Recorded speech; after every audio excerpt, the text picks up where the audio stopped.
From KQED Public Radio in San Francisco, I'm Michael Krasny. Good morning and welcome to the second hour of this morning's Forum program. Elon Musk has been transforming the auto industry with Tesla electric cars, producing cheap solar power throughout the United States with Solar City, and building state-of-the-art rockets and spacecraft cheaper than all of the competition with SpaceX. Each of these companies, worth around $10 billion, are led by Musk, a South Africa-born inventor, entrepreneur, and engineer who made a fortune earlier on with PayPal. Now we have a biography of Musk by Ashlee Vance, who for many years was a reporter on Silicon Valley and technology for the New York Times and is now with Bloomberg Businessweek. His book is called Elon Musk, Tesla, SpaceX, and the Quest for a Fantastic Future, and he joins us in studio for the second Forum Hour. Welcome to the program. Thank you for having me. Good to have you. Well, let's begin sort of with what one often hears, an analogy between Elon Musk and Steve Jobs for obvious reasons. I mean, both of them geniuses, both of them inventors, both of them visionaries. And yet, in many respects, I think Elon Musk, he had three industries covered. Jobs had only two. But in addition to that, they get compared to each other a lot because they're both very difficult men.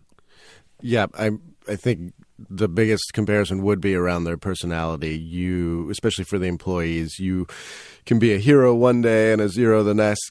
It's kind of, what have you done for me lately around the office? And they can both be very temperamental and demanding. And Elon certainly has that Jobsian sort of attention to detail. It's funny because Elon's more of kind of an engineer physicist, but I've seen him go around inspecting the cars, and he's pulling down the sun visor and saying, "I don't like the seam on this thing," and so you can definitely see the similarities. Well, as far as employees, it's like I'd rather they fear me than love me. That old axiom. There is a story that one of his employees had a child that was being born, and he, that is the employee, asked to get out of a Tesla event. And according to the story, at least, Musk was incorrigible and didn't want him to miss the event. But then now Musk denies that.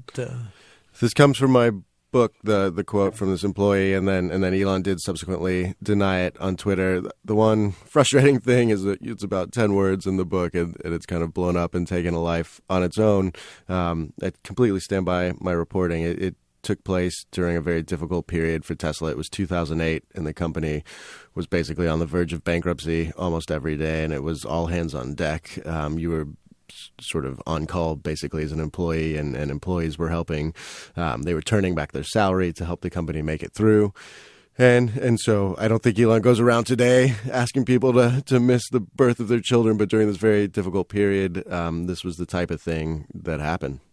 Well, there is also, you say for an engineer, he could be enraged the way Steve Jobs was and difficult.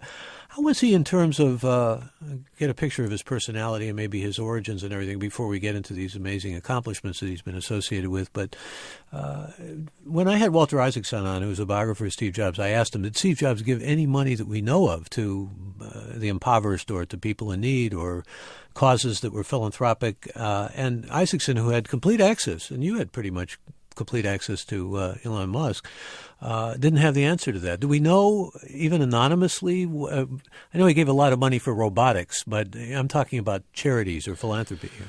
I guess you could look at the question a couple ways. One would be if you consider going to Mars a reasonable thing for humans to do. He considered it saving humanity. Right. Yeah. So if you think of this as the ultimate charity, kind of an exit plan for humans, he's spending a ton of his billions of dollars of his own money chasing that goal. If you, as far as sort of a Bill Gates, Warren Buffett type, I'm pledging my fortune to charity, there isn't that. The thing I did run across is quite anonymously, he will, one of his employees will say, hey, my kid's school wants to start this new program, and all of a sudden $500,000 show up, and there was something like the Nikola Tesla Museum. They were trying to build a museum, and I think he gave $1 million or $3 million to that. So he seems to do this on more of like a one-off basis where he gets interested. He did start his own private school called Ad Astra, right, down in Los Angeles. This is for a lot of these kids who work with him, and his own kids. Right. This is just coming out now. I mean, it's a recent development, and it's basically a very, very small school for Elon's children and maybe a handful of other SpaceX employees, and just being the idea that the current schools kind of weren't going fast enough or meeting the needs of his kids. Well, whatever money he gave or didn't give for whatever causes, it now turns out, there's a big article about this, that the government subsidized him to an estimated close to $5 billion in terms of government support. He knew to go to the government for a lot of these projects of his, and he knew he could get revenue. Yeah, no question. I mean, it's been an interesting story for the companies. I think with SpaceX, a lot of times people see a NASA contract for billions of dollars and sort of think of that as a subsidy, although I would argue that's You wouldn't call it a subsidy? Not at all, because SpaceX is the only company we have right now that can take us to the space station and that soon will take up astronauts, and they're doing business for the government that otherwise we wouldn't have done, or we would have to go overseas to get that business done. In the case of Tesla, there were moments in that company's history where it got a huge loan from the Department of Energy that Tesla likely wouldn't have survived without that loan. People get rebates for the electric cars. Solar City is in the energy business and has some similar rebates if you go solar, obviously. But of course, their competitors all have huge subsidies as well. There's a reason our gas is so cheap, and the energy companies that Solar City is going against have their own perks. But the funny thing, recently Tesla's been building this really large battery factory in Nevada, and for its cars and for home storage of energy you would get from solar panels. And we can't even get enough of them out there. I mean, there's such a demand. Right. He just sort of announced this, and they sold out through next year. But then equally, this Nevada, Texas, California, I think Arizona, we're all fighting to get a piece of Elon Musk. And the reason that figure gets so high is I mean, the packages that these states were putting together to be in the Elon Musk business were quite lucrative. Yeah. Well, Nevada was able to welcome him across the state border because of the deal that they were able to offer him. Right. We're talking to Ashlee Vance, who's a technology writer for Bloomberg Business Week, which is based in Palo Alto. His new book is Elon Musk, Tesla, SpaceX, and the quest for a fantastic future. And we're going to talk about that vision of a fantastic future with Ashlee Vance, who, as I said earlier, had access to Elon Musk, which in itself is no small matter. You're from South Africa originally. That didn't necessarily pave the way for you, did it? No. I mean, it was kind of it's kind of a story how I eventually managed to get Elon to do the interviews. When I'd done a cover story on him for Business Week in 2012, and especially after I visited the SpaceX factory, I was blown away and knew that's what I wanted to write about. And Elon ended up being a much better interview than I had given him credit for before I'd spent time with him. He would answer questions authentically and really seemed to put some thought into these things. And so I thought maybe I'd want to do a book, and I went and asked him, and he said, look, 8 or 9 people have asked me to do a book before, and I sent them all away. I think I want to do my own book. And so I sort of listened to that, and then I went off and sold the book and came back to him and told him I'd sold the book. And you sound like you're made of the similar metal that Elon Musk. This won't take no for an answer. I mean, there were, as you start doing your reporting and hearing these stories about him, you think, okay, what would Elon do in this situation? And so I went for 18 months of reporting. I interviewed on the order of 200 people. And then all of a sudden I was at home one day, and up on my caller ID popped Elon Musk, and he said, I can either make life pretty difficult on you from here on out, or maybe I'll cooperate with the book now. And we kind of had a meeting and hashed everything out, and he did cooperate. Well, I must say, the biography does not put a halo over his head. I mean, you get into some of the tougher things about him and more arrogant sides of him and narcissistic sides, which many people have commented on, who not only work for him but who knew him one way or another. And like many of these people who come along maybe once a century like he does, there are facets to his character that really sort of repel, as well as many things, of course, that are attractive about him. He can be charming. We're going to actually hear some cuts from Elon Musk in the course of this hour. But let's talk a little bit about his background before we get into all of the extraordinary feats that he has brought to the fore. He's talked a lot about his adversity. He's been open about that. He got bullied a great deal. He was a boy genius. He was always reading, just doing nothing but reading. There may have been some brutality from his father. We don't necessarily know a lot about that, I realize. But all of these things don't necessarily give us the picture of what his mother probably, maybe best of all, called a boy genius. I mean, that's maybe the only way to In other words, people think, well, he got kicked out of PayPal, or he had malaria, or he had an infant son who died, and maybe this explains his difficulties or whatever. He was a boy genius. And pretty misunderstood in a lot of ways. I think as I dug into his family life and went back to talk to his friends and his school chums, it was pretty interesting because I'd never seen this part of Elon sort of brought out. I mean, he was a know-it-all kind of kid, but he had this amazing. He read every book in the library. He read every book in the bookstore that was near their every house. comic book too. Yeah, I mean, you bring up a really good point. He was devouring science fiction, and one of the points I make in the book is that I think other kids take these things as interesting stories. For Elon, it seemed to be a calling from a very young age, and he was this real loner. I mean, it was sad. People said he just didn't have friends over for sleepover. He didn't have a best friend. Nobody knew. And then his family thought he was a genius, but the other kids at school, they knew he was bright, but they said he might have been the least likely person they would have picked. They kicked him down the stairs at one point. I mean, there was a lot of that bullying that he endured. But let's hear what he says about. He's talking about how a voracious reader he was as a child, and you'll hear a woman's voice. It's actually his mother. I read all the comics I could buy or that they'd let me read at the bookstore before chasing me away. I read everything I could get my hands on from when I woke up to when I went to sleep. At one point I really ran out of books and started reading the encyclopedia. And he has a photographic memory, so he could remember everything.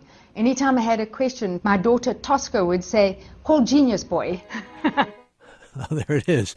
A genius boy who wants to save humanity and really has that mission, even though he can sometimes be very inhuman in his dealings with other people. Well, and one of those stories is pretty funny. So he was out with with Tosca, his sister, and Kimball, his brother, and their cousins when they were a kid, and the other kids went outside and they were afraid. They were in Africa and they complained that they were scared of the dark, and Elon said, why are you scared of the dark? It's only the absence of light. I mean, he would always come out with these very logical things that the other kids did not respond to.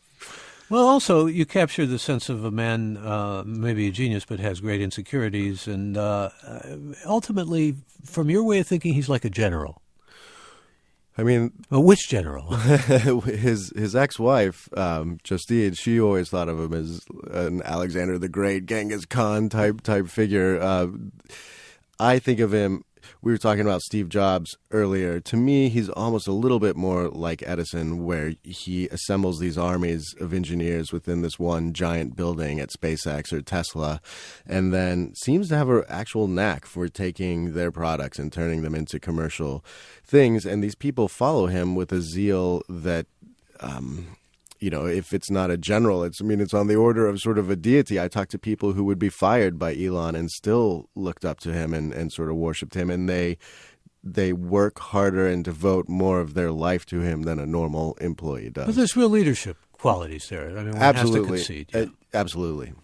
And also, you mentioned his wife. Actually, is he on the third marriage to the same wife that he was married? He had two wives. It's very tricky. So he had a first wife, and then he married Tallulah Riley, an actress, and he divorced her. Then he remarried her, and then he's currently going through a divorce with her, but maybe getting back together with her.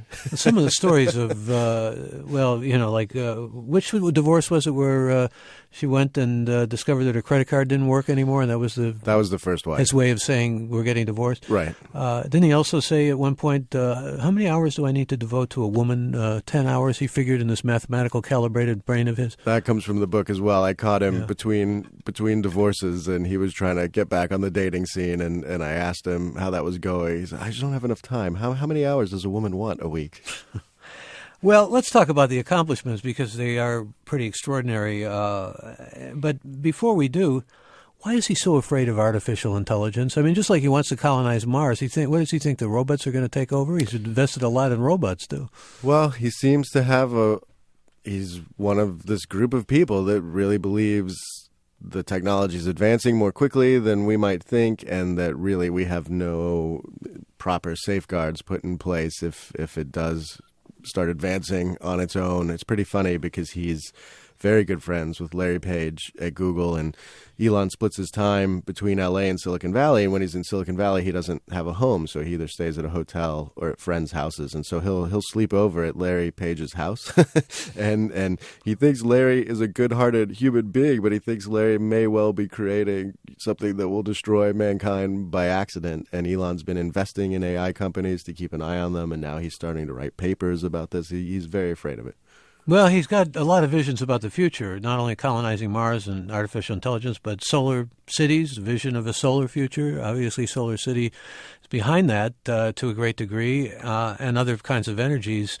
Let's talk about Tesla first, though, because when he started selling Teslas, he went into his own stores and his own showrooms, and that created a problem. I mean, in Texas, it's illegal, for example, isn't it still? It's still an ongoing problem. Tesla doesn't have dealerships like a traditional auto company does. They either sell to you off a computer or sell direct. They don't charge commission. The salespeople don't earn commissions on their sales, and Tesla doesn't really try to make money off servicing cars like a traditional dealer was. So they're this huge threat to the dealership model, and it's very strange.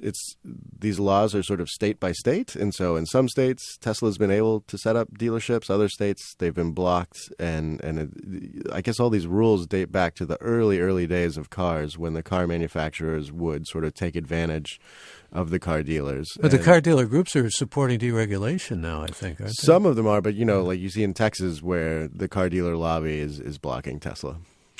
And all of this investment into space, I mean, SpaceX has really broken into, went into the space station, for example, but also if you had said to most people a few years ago, Boeing Lockheed is going to have real competition, nobody would have believed it. No, Tesla probably gets more attention because it's the consumer-facing company. SpaceX, to me, is his greatest and most unlikely achievement. Even 3 years ago when I started writing the book, SpaceX had some successful flights, but Lockheed, Boeing, Arianespace in Europe, the Russians still thought it was more or less a joke that would inevitably have something go wrong and send it packing. And it's become sort of one of the most consistent performers in the aerospace industry. Well, we have a cut from a 2014 TED Talk. Elon Musk talked about why he wanted to explore space and build rockets. Let's hear. I did build rockets when I was a kid, but I didn't think I'd be involved in this. It was really more from the standpoint of what are the things that need to happen in order for the future to be an exciting and inspiring one. And I really think there's a fundamental difference if you sort of look into the future between a humanity that is a space-faring civilization that's out there exploring the stars on multiple planets. And I think that's really exciting. And compared with one where we are forever confined to Earth until at some eventual extinction event. Well, there he is again talking about extinction. I mean, and the future and saving humanity is sort of the undercurrent of that again, isn't it? This is his life's calling. Some people think it's a joke. Unless he's lying to himself and his family and doing a really good job of it, it's an authentic calling for him. Well, but look at what he's achieved. I mean, you have to suspend your disbelief with some of these ambitions about like colonizing Mars and everything. But at the same time, what he's achieved is pretty extraordinary by any standards. He's 43 years old. He's made and lost fortunes many times over. Even the stuff he had done just by the time he was 30, this company Zip2 and PayPal would have been enough for most people. The thought that within 10 years after that, he would have created 3 industrial companies that were even bigger is, that's what starts to make you think this guy can actually do some of these things. What do you think's the greatest achievement? Do you think it's the space stuff? I mean, from your perspective as a reporter and who's covered so much in his accomplishments. From a business standpoint and a technology standpoint, to me, SpaceX should not exist. It's unbelievable that it does. Only nations have ever done anything like it. He used to, when he first came out, he said, we're going to fly for $60 million. A Boeing Lockheed similar flight today would cost about $300 million. Everyone thought he was making these figures up. SpaceX has lived up to them. It may even get cheaper. They're now doing a launch almost every month, and that puts them right on pace with Europe and the Russians, and they've invented technology that everybody's copying, and they're CEOs at these other companies have been fired over the last couple of years. They've all had to start reusable rocket programs from scratch to match SpaceX, and it's for America, it's an amazing story. They make 90% of the rockets in Los Angeles. All the competitors buy Russian engines for their spacecraft and essentially assemble parts, and so this is the U.S.'s only response to China and Russia. Well, you tell a story in your book about one of his chief engineers talking about how something's going to cost a pretty high amount of money, and he said, "Come on, it's the same principle as a can opener."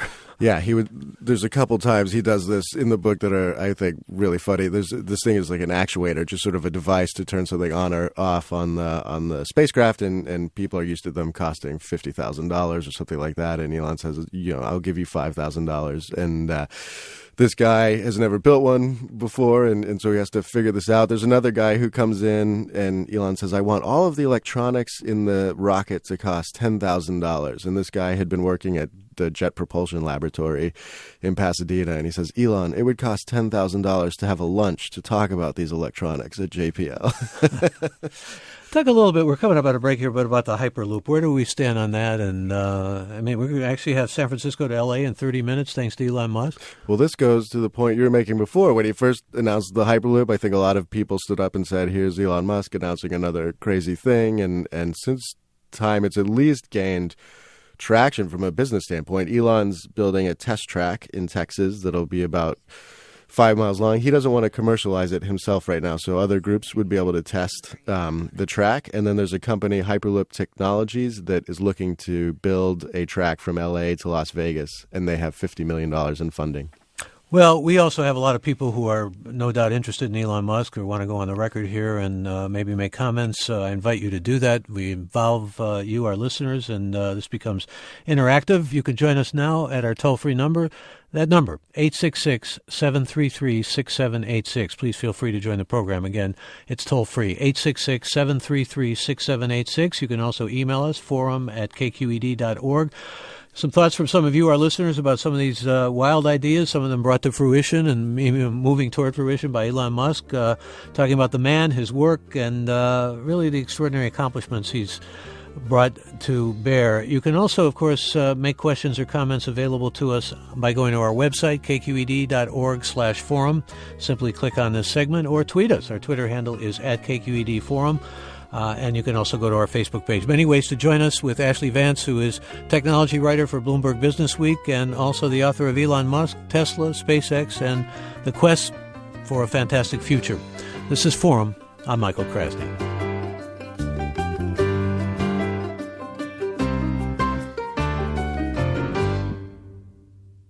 This is Forum. I'm Michael Krasny. We're talking this hour about Elon Musk, the man and his achievements, and certainly someone who has been controversial and iconic and remains so. Ashlee Vance is our guest. He's a technology writer for Bloomberg Business Week, which is based in Palo Alto, and his new book is Elon Musk, Tesla, SpaceX, and the Quest for a Fantastic Future. And we're focusing on his past as well as that fantastic future as he envisions it, and we do welcome your involvement in the program. You can join us by calling us at our toll-free number, 866-733-6786. Particularly like to invite maybe some people who have had personal contact with Musk or have worked for him, many of them out here, but also what you think about what he envisions and what he has, as I said, achieved, which I think nobody can pretty much well, the real question is that we've been kind of hovering around here is he saving humanity? Because in his mind, I believe that is his mission, and that's what he's doing with a lot of the work that he's doing. Or is he just a titan of industry? Or is he both? Maybe, in fact, you have some thoughts about that, but we do welcome your involvement. And you can also email us, forum@kqed.org, or go to our website, which is kqed.org/forum. I was just asking Ashlee a little bit off microphone about Elon Musk's politics, because I know he went to Cuba with Sean Penn, and he has dinner frequently, probably 6 times is pretty frequent, with the President of the United States, Barack Obama. seen probably by many people as a libertarian, but liberal on social issues.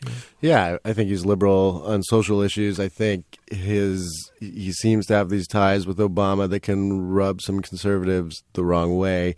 I think Elon has to play both sides pretty carefully because of the businesses he's in and how much business they do directly with the government or influence that he needs help with, and so he usually treads pretty carefully about what he says. He's a smart salesman in that sense, isn't he? Right, and like Steve Jobs is a salesman. Absolutely, he's quite practical about these things. Well, could you just say, before we go to our callers, something about Dragon V2? Let listeners know what it is and what the status of it is.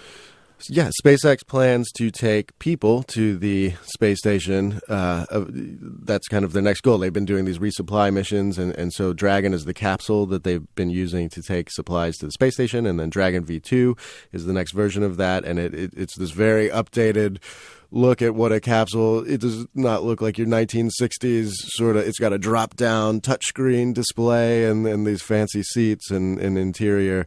And the idea would be that it could go to the space station and come back and land with exact precision wherever you want it to on Earth. And the cost? Well, we don't know the exact cost. I mean, it's still way cheaper than what these things usually cost to develop. I know the first Dragon was maybe on the order of $1 billion, which would have been probably a tenth what had ever been done before for a capsule. What does he conceive of as the cost of the Hyperloop? Especially if you're going to L.A. in 30 minutes. He's talked about it totally hypothetically on the order of $6 billion to $12 billion, so making it kind of a fraction of California's high-speed rail. But I think it has to be taken with a huge grain of salt because we have no idea what it would actually cost to build the Hyperloop. And our governor, who has some visionary qualities to him as well, doesn't necessarily see this as competitive to his notion of a high-speed rail or what he envisions of a high-speed rail. Yeah, well, Elon came up with the Hyperloop pretty much because he thinks the high-speed rail is a complete joke and that it's the most expensive slow train you could kind of envision under the parameters that you have, and he wanted to put out a competing vision. It's just, again, we have no idea if it can even be done yet, even though people are trying now. Talking about Elon Musk with his biographer, Ashlee Vance, who's here with us in studio, talking about colonizing Mars, about the relationship between Elon Musk and humanity, as well as his employees, Tesla's. There's so much to talk about, SpaceX, and let's go to your calls. We begin, Jeff, with you. Good morning. Yeah, thanks. I guess my question would be for the Elon Musks of the world. There aren't that many, by the way. Let's get that. Yeah, and there's no doubt he's probably one of the most extraordinary people that's ever lived. But I guess my question would be, when you get to a point where you're already a billionaire, the motivation, I get it. You want to save humanity in case the apocalypse or whatever. But wouldn't that money best be spent on the problems we have today, cancer and education? And I'm just wondering, I just don't get it sometimes. Just don't get it why they feel they need to do these things that, again, they're sexy and they're cool and all that, but all that money you're investing in a Hyperloop, wouldn't that be great to put that into cancer? Because that's something that can hit any one of us, even him and his own kids during his lifetime. Why do all this other stuff in space and stuff? So well, it's sort of the tenor of the question I started out with about, Steve Jobs notorious for not necessarily supporting what many think of as good causes here at home. You ever broached this with Elon Musk? Only a little bit, and I don't want to answer for Elon, but he's a very logical guy, and I think while we may not see existential risk for the human species as pressing of a threat as cancer or some of these big health issues, Elon does. In his head, this makes complete sense. And if you think about global warming, maybe it's a much easier case to make because then he's one of the only people on the earth that's doing a couple of practical things to actually address this problem in a meaningful way. Well, he is, I think he's been called a techno-utopian, he does see possibilities here on Earth as well, not just that with his fear of human extinction notwithstanding and all his talk about it, we can move forward and we can move into some kind of techno-utopia here? Well, perhaps a bit. I think he's less in that camp maybe than some other people in Silicon Valley who I've covered for a long time. I think he believes in the wonders of technology, but he doesn't run around spouting, technology is the answer for everything. He just happens to have settled on these couple of problems as he wants an exit plan for people, and then just in case we need to keep living here, he wants it to be possible in the meantime. And we'll bring on more of your calls. We go to Michael. Michael, join us. Morning. Hi. I'm calling to make a general comment, but it was originally inspired by a teaser interview you guys did on the California Report this morning with Ashlee. The woman doing the interview expressed some, what I thought was very strange suspicions about Mr. Musk's motives and why he was always talking about how he's been inspired by going to space and other technological achievements since he's been a small child. It's like, well, look, before Mr. Musk started SpaceX. Yeah, I'm sorry, Michael. We've got you're breaking up here, and we're not hearing clearly what you're asking. But I think you got the tenor of the question, Ashlee. I think so. Sort of where his motivations come from. The one story I was thinking of is that Elon had made a bunch of money at PayPal, and he had this fortune, and he went off to see. They didn't go off. They kind of removed them, didn't they? No, but he went off after he'd made his money. They did have a coup and sort of push him out. But he went to the NASA website to see what NASA's plans were for Mars. And he expected to find this very concrete, this is how we're going to explore it and maybe one day colonize it. And he found nothing there. And so this is really where SpaceX started, was that Elon he was depressed that America was no longer really into exploring. He was depressed that we didn't have these high hopes for space and for Mars. And so before he started a commercial space company, he actually wanted to send mice or a plant to Mars as kind of a grand gesture for humanity to inspire people to dream about these things again. And that's again where these motivations come from. He wants people to think, that's kind of why I put this in the subtitle of my book, that we do have a fantastic future, or that we might have a fantastic future. As he envisions it, yeah. What happened at PayPal? Well, at PayPal, he had essentially, there were two camps. There were warring camps, and Elon came out on the losing side. He had been a very tough but effective boss. This company was doing very well. It was getting tons of users, but he had a sort of technology battle. There were two founding camps, and he had a technology battle with the other founding camp. When then one day he goes off to take his first vacation in a very long time. It was actually his honeymoon with his wife that they had put off for about a year. They were going to Sydney for the Olympics, and the minute he hopped on a plane, all the other executives called a meeting and staged a coup and kicked him out of the company. By the time he landed, he was no longer the CEO. He still gets along with Peter Thiel, doesn't he? It's amazing. It was Peter Thiel, David Sachs, Max Levchin, and for a period of time they did not get along, but they've all patched things up. They even produce movies together. Thank You for Smoking was a movie they produced together. That's right, yeah. Let me thank Michael for his call. We'll go to another caller here, and we'll welcome Shell. You're on. Good morning, Shell. Hi, good morning. I was wondering if Elon Musk has come out with any statements similar to opposing or in agreement with Google, and people who wrote a book about Google saying that it's the government's place to ensure that the unemployment which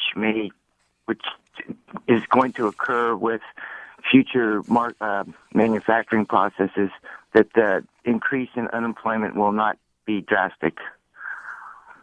Well, not much of a negative effect. It's left up to the government. Yeah, I don't think Elon, as far as I know, Elon hasn't come out with a huge position on, if you're talking about kind of autonomous technology and the idea of robots in factories. He's more been objecting to the subjugation of humans really to machines and an artificial intelligence, less on sort of an employment level and more in that we would all be kind of slaves to these things and they would be our rulers. And obviously in the Tesla factory today, they make heavy use of robotics. I just haven't heard Elon have a position on that particular part of the AI question. And thank you, Shel, for the call. Here's Robert, who writes on our website, this is hagiography. And by the way, for those of you who don't know what that means, it means making someone into a saint or putting a halo over their head. Happening right in front of us. Elon Musk is an odd duck with plenty of vision and is involved with interesting, high-profile ventures. He has no engineering degree. He has a BS in economics and a BS in physics. There are plenty of excellent self-taught engineers, but PayPal and Musk's other foundational activities are financial service companies and sales and marketing operations. He seems to have a lot of interest in engineering, but I don't see evidence that he ever did it for a living. Journalists are fond of tossing genius around. Well, it's funny because when I first started out doing the book, people said to me, Elon comes up with design things for Tesla and he helps design part of the rockets. And I really thought that was BS. I thought this is all part of the Elon legend. The one thing that you'll find if you go actually talk to hundreds of people is that Elon can hold his own with any aerospace engineer. Certainly there are people who are experts in his field and he's not some savant that can just bowl them over, but he can absolutely hold his own. He does come up with very specific things around the rockets and the cars, and his engineers give him full credit for that. He's not always right, but he has come up with a lot of inventions. And SpaceX in particular, the things that they have done with materials and advanced manufacturing are now being copied by other industries, and almost in every case it was something that Elon asked for. Also, like his mother said, he had an eidetic memory. I mean, I don't know how you establish what genius is, but usually so-called photographic or eidetic memory is associated with genius. And, you know he reminds me of? I had an uncle, not a blood uncle, who actually owned an ice cream factory in Cleveland. And he was, I don't even think he went to college, but he knew more about the engineering of that company than the engineers he hired.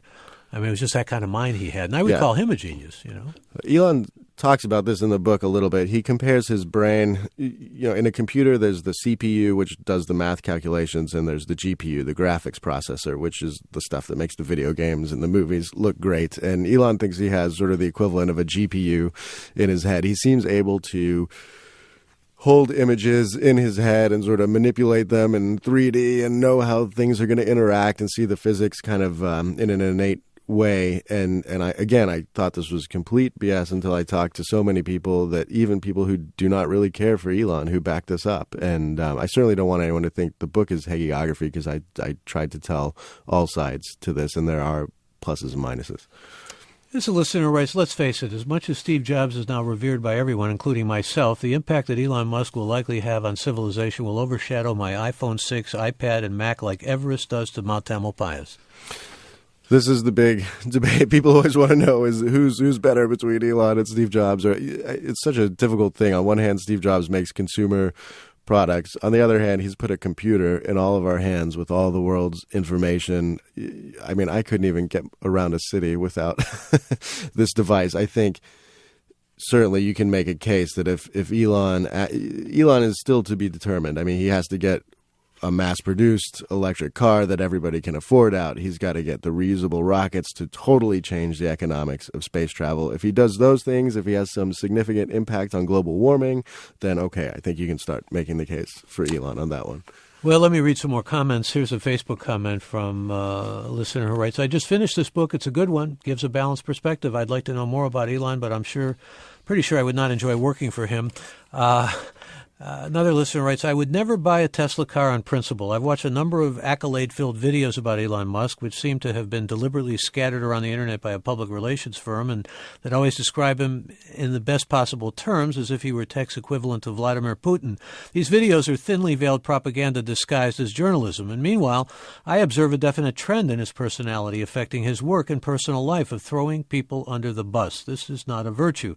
He comes off as a self-serving user of people who lacks empathy, which speaks to a lack of character. There is a self-same trend in the startup world that surely Musk has helped to bring about. Don't know how to manage? Just fire people. Don't know how to maintain a relationship? Just dump the broad. I'm surprised Musk's kids aren't in an orphanage already. Pretty harsh. It's pretty harsh. There's elements of maybe truth in there. I don't think Elon... Well, not about it. He's pretty devoted to his kids. He's absolutely devoted to his kids. And then he doesn't just go around firing people. It's more that he would demand a ton of you, and then you're either in the camp that is okay with this sort of lifestyle or you're not. And the one thing that I found that was really surprising, because both companies have a reputation for burning through employees, is that the top executives at both Tesla and SpaceX, the 4, 5, 6 people who really run the companies, they've all been there 10 to 12 years and share kind of Elon's visions. And that's what these people feel like they're achieving, something much bigger than just running a company. Well, as we might have imagined, we get all kinds of sides heard from in terms of a character who inspires much controversy. Here's Eric, who writes, I don't doubt that Mr. Musk has real entrepreneurial skills, but Tesla, unlike PayPal, seems to be mostly a creature of crony capitalism, as it has received various government subsidies, including a federal loan, reduced property taxes, etc. I don't have a problem with the government funding basic research or giving consumers an incentive to use clean energy alternatives, but I object to the government trying to pick winners in the industrial space, especially when a company like Tesla produces a product that is targeting a very affluent customer base.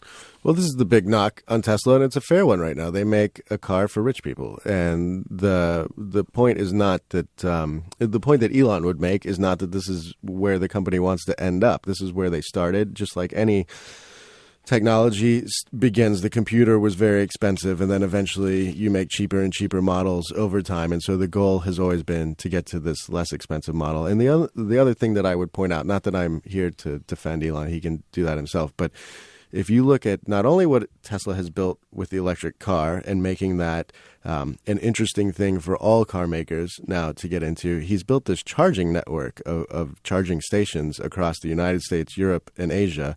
He's, in essence, built a car and a fueling network to go with it.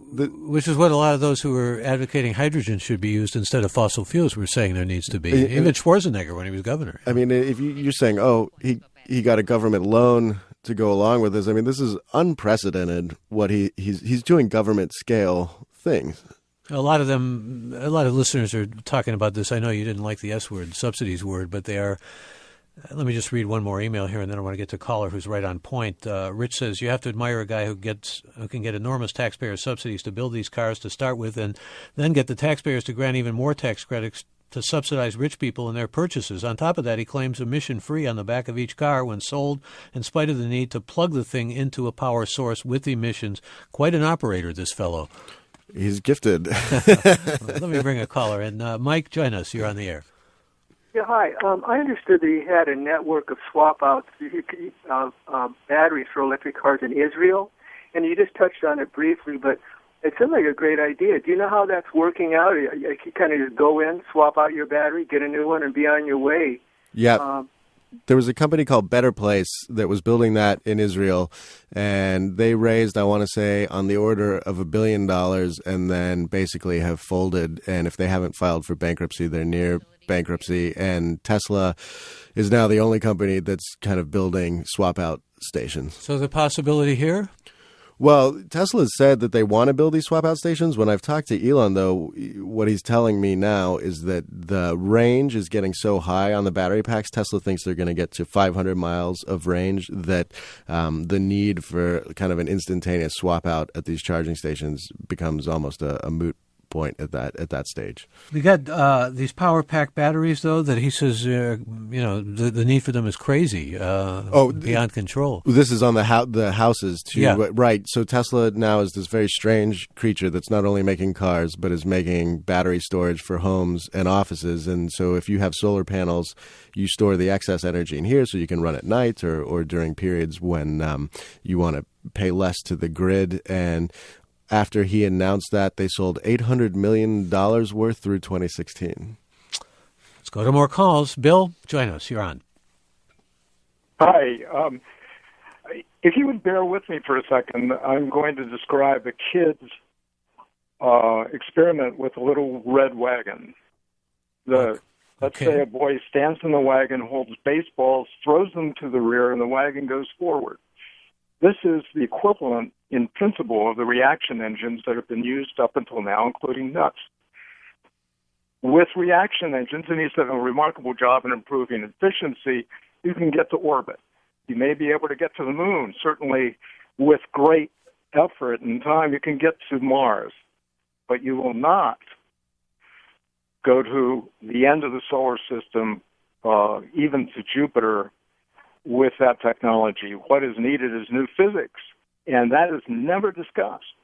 At least a significant portion of the dollars spent should be on physics that get us to that point of levitation devices and anti-grav propulsion, whatever that looks like. And otherwise, we're lost. Well, Elon Musk doesn't want to get us to Jupiter. He just wants to get us to Mars. But you're certainly right to bring up the possibility of alternative physics. Just like alternative geometry, we should maybe be looking more in that direction than we have been traditionally. And let me thank you for the call. I'm actually looking at speaking about cost and different directions, email from Robert who says, considering Musk has a humanitarian drive, does the author have any idea if Musk is considering solutions to the water problem, which look to be long-term and essential to the health of the world? I've never heard him talk about that. I would say his plate has been pretty full, especially the last couple of years with the pace at which his companies are expanding. And, I just haven't had I will do my best to poke around on that. I've never talked to him about that. What about the accusation that he's a man without empathy? That, he can he can commiserate with humanity in the abstract or, feel for civilization or something, but on a day-to-day level, he may command respect from people and everything, but he can't empathize. This is what you frequently hear. He's too self-centered or narcissistic or too in his own world. There's certainly some truth to it. I think with his family, he has sort of a different relationship than he does with many people. They see a funny, charming, emotional Elon. A very close group of friends see a similar sort of character, but we're talking on the order of maybe 4 or 5 people in that group. And then it was something I heard again and again and again from employees. They see him as not having empathy, certainly for how your day's going, things that are going on. Maybe in your family, it's sort of the mission of what needs to get done is the most important thing. I think he does have this strange brand of empathy, which is empathy for mankind, and he feels that he would break into tears, and he feels this on a deep level, this sort of peril that mankind is in, and that's where I saw, okay, this is not an emotionless figure. This guy just has emotion for the entire species. We'll bring another caller on. Scott joins us from Palo Alto. Scott, you're on. Welcome. Hey, good morning. This is a little bit of a nebulous comment, but I wanted to know from your guest, what do you think Mr. Musk shares in common? We like to compare and contrast people in society, and one of the other things we do is we tend to either hate or love them, and we can only look at their lightness or their darkness, and we need to realize that, if it's JFK or if it's Steve Jobs or if it's Elon Musk, with all the great things that come with these strong leaders and creatives, there's almost always a dark side, and it always peeks its head out. But for some reason, we just can't accept that paradox. But what I want to suggest is that his leadership is probably not unique. I think he just has courage. JFK just said, we're going to go to the moon, basically, because we can. He showed the leadership and the will, and then everybody kind of aggregates around that mission. So I think that's probably where his lack of empathy comes, is that you've got to sacrifice some things in order to reach that mission. But I was wondering if your guest could share some things that he has in common with some of those other great leaders that we've seen throughout the last several decades. Thanks. Thank you, Scott, for the call. Actually, I'm interested to hear what you have to say, obviously, Ashley, but what comes to mind just from Scott's call is that some of these people who are so driven feel they're going to work 20 hours a day and they're going to work zealously, so their employees and people who work with them ought to have the same standards, the same ethos. I think he makes great points, and you do as well. The Elon, in a lot of ways, sets the bar, exactly like you said, extremely high for himself. And then if he's calculating kind of how things should get done on some level, it's kind of like, if everyone was me, how fast and how efficiently would this get done? And then that's kind of what I expect from people. And Elon works 7 days a week and many, many hours a day. I think he is different. I interview all these CEOs. To me, he sets the bar higher, and he does ask more of people, and he also asks more of himself. Yeah? Absolutely. This that he's running 2 companies at the same time. Even Steve Jobs when he was doing Pixar on the side, it was nothing like what Elon's doing. I mean, he certainly has people at both companies who do the day-to-day operations, but Elon knows everything that's going on. He would come to our meetings with these huge bags under his eyes. I mean, this is not a man who sleeps very much at all. But come on, he lost an infant son. He should commiserate with employees who have children and all those kinds of things, at least in the best of all possible worlds, or ideally, when you know sorrow, you should be able to empathize more with those who have, formidable kind of barriers or obstacles or sorrow. Here's a Facebook remark, though, from Chuck, who says, responding to the caller who asked why the Elon Musks of the world don't focus on, for example, curing cancer, think about the contributions Steve Jobs made toward technology and communications. These technologies have had an incalculable effect on advancing the field of medical research, arguably contributing more to curing cancer than anyone else.